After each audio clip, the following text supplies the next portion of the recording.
time has come for decisive action, action that will break the vicious circle of spiraling prices and costs.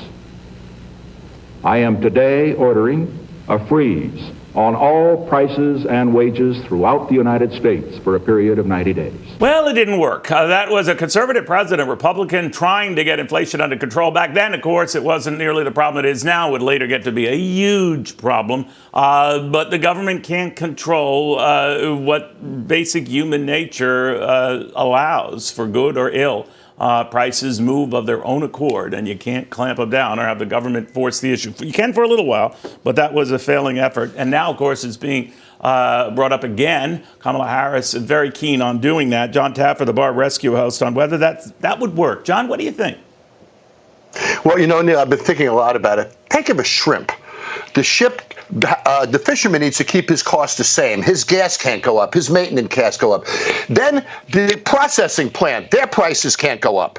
Then the distributor's price can't go up. Then the company that retails it can't go up. Then when a restaurant gets it, his prices can't go up. If anything loses control along the way, the guys on the back end of the chain lose money. And this is what we've seen last time.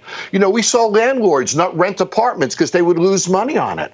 So unless you freeze every single cost of every business in the country, you cannot cap some of them.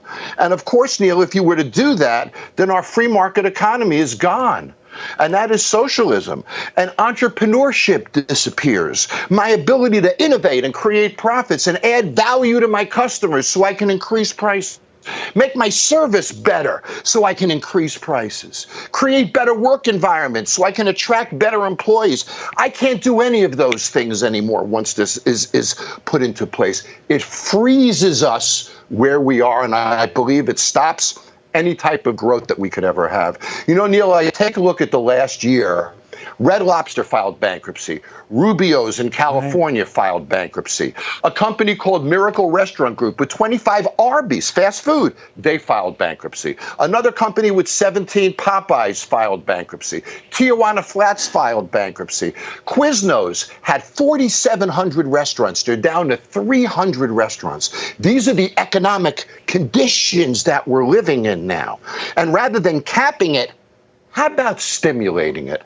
How about creating an environment where entrepreneurs can be entrepreneurs, where innovative marketing programs and promotional programs and product development can take place that'll pull us out of where we are?